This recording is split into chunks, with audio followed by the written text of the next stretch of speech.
Hello and welcome to this video on how to deal with a difficult reviewer. My name is Geiser. I'm an instructor and statistical consultant with QuantFish, and on this channel I usually talk about statistical analyses.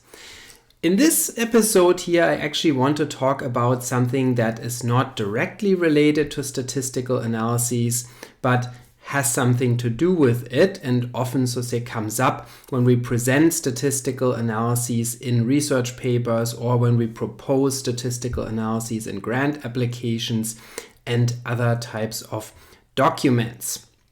So in this video here, I want to talk about how you can deal with a difficult reviewer that you might encounter when you submit a journal article to a journal, or when you submit a grant proposal and your work gets sent out for external peer review, and then you get a response letter with the reviewer comments, and the reviewer is giving you a hard time, perhaps because of your statistical analyses or other aspects of your paper or grant application. So what is a good way to deal with that? And so first of all, there's always the option of going to a different journal or going to a different grant agency. And this is something that I would seriously consider if the comments of the reviewer were so far away from anything that you could deal with, or if it were pretty clear from the response of the reviewer as well as the comments of the editor that it would be very, very difficult to overcome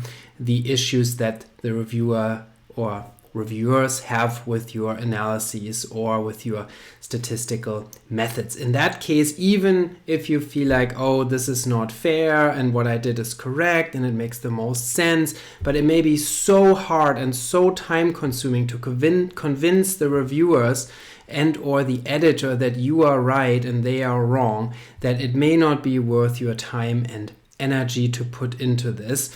And so then there are so many journals out there, you could just submit your work to a different journal and hope for a better review. And honestly, in my career or my previous career as a university professor, I've had this many times where I submitted a paper to a journal and I got the most horrible reviews back, saying this is a total garbage what you did and this doesn't work at all and blah blah blah, and then I submitted the same paper to a new journal and it went right through. So it's really that crazy sometimes, the diversity of opinions of reviewers, and there's sometimes you run into a situation where it's just simply not worth your time and effort to deal with or address the reviewer comments because the reviewers just simply don't like it, they don't like the method, they maybe don't like the whole study, maybe they have some issues with your research question or some other underlying general bias that you may not know about, and maybe they even don't know about it.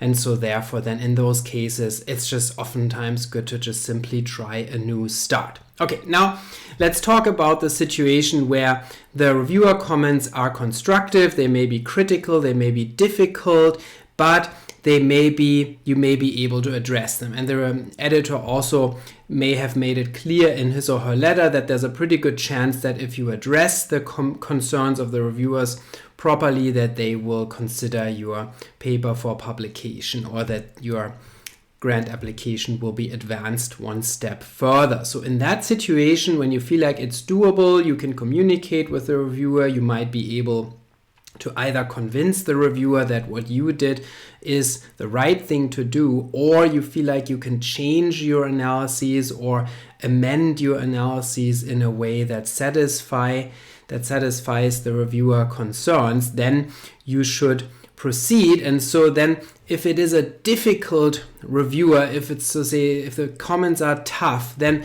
first of all, a good approach is to always try to stay as neutral as possible in your tone when you respond to the reviewer comments, and stay objective. Try to stay factual and not try to sound emotional or annoyed or to sound like you know better than the reviewer and the reviewer is dumb and not an expert. And even if that may be the case, that the reviewer comments really reveal that the reviewer doesn't know what he or she is talking about, but you shouldn't let the reviewer know that. Not between the lines, and clearly not directly when you respond to the reviewers. Therefore, it's often a good idea to draft your response letter first before you do anything in the analyses, before you change anything.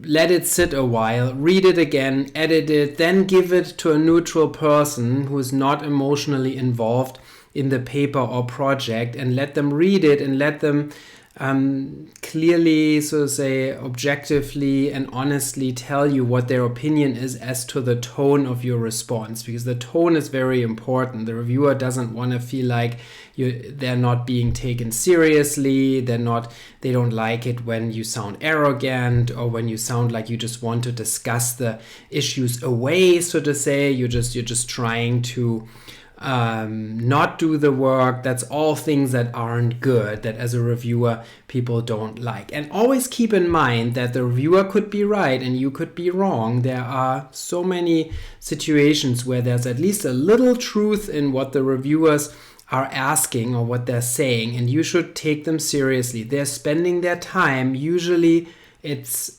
their time free of charge, so to say. They don't get any money other than their salary that they might get from the universities for doing this work. They have plenty of stuff to do on their own, and it's a voluntary thing to review other people's work. And so if they took the time to craft a response, read your work, and make suggestions, then that should be valued, even if you feel like it is a pain for you to deal with it. But keep in mind that the reviewer spent time on your work, is trying to help you, or at least to some extent, they're trying to help you make your work better, and view it in that light. And try to view it in a way to say, okay, this can only get better. Even if I don't address all the concerns of the reviewer, because not all of them make sense, but the paper will get a little bit better after I deal with the reviewer comments. So try to be very nice in your response, try to be clear, try to be constructive. Don't try to just discuss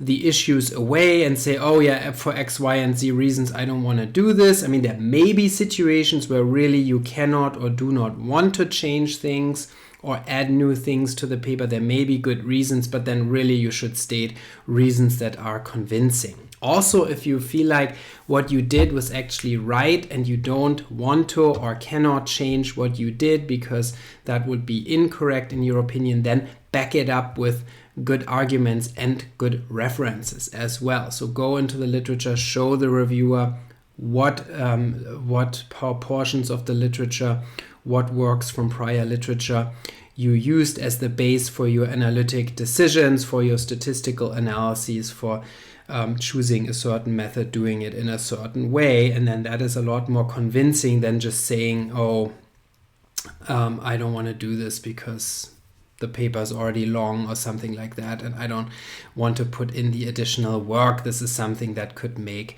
the reviewer upset. So it's a good idea to stay neutral in your tone, try to address the reviewer comments if they make sense, and then if really you can't do it, then you should always include good arguments that are convincing and show that you are taking the comments seriously, yet you have your own views and that your own view is justified as well. So that's very important.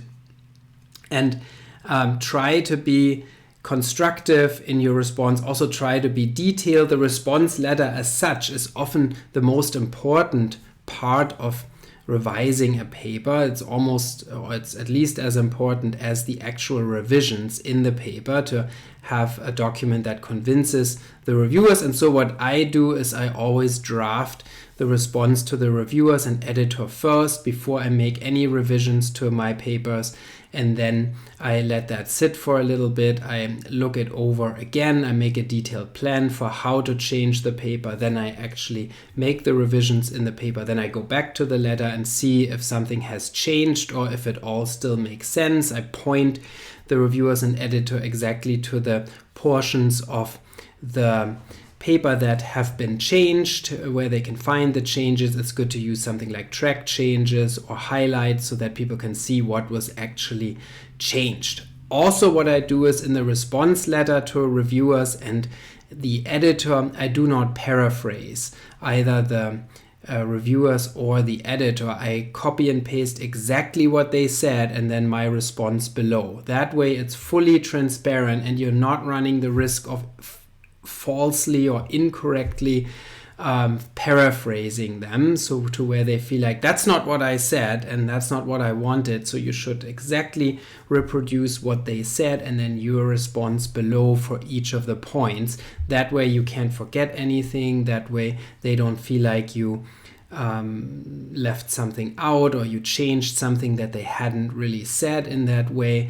And so that's always a better idea, to be exactly perfectly transparent in your response to those reviewers. And so then you just have to wait for the next round when you're ready to submit your revisions and your response letter. You just have to hope that the editor and reviewers will find this convincing and satisfying. If not, it may go through another round of revisions, and then you can typically see, does it make sense for me to pursue this more here in this journal, or are the chances low that they'll eventually accept my paper, and then you could still decide to submit somewhere else. Hopefully you won't lose too much time, but there's a pretty good chance that if your response is good and your revisions are good, that the reviewers will be satisfied and that then your paper will eventually be accepted, perhaps after a few more rounds of minor revisions. I hope you found this video useful to learn about how to deal with difficult reviewers. If you did, then please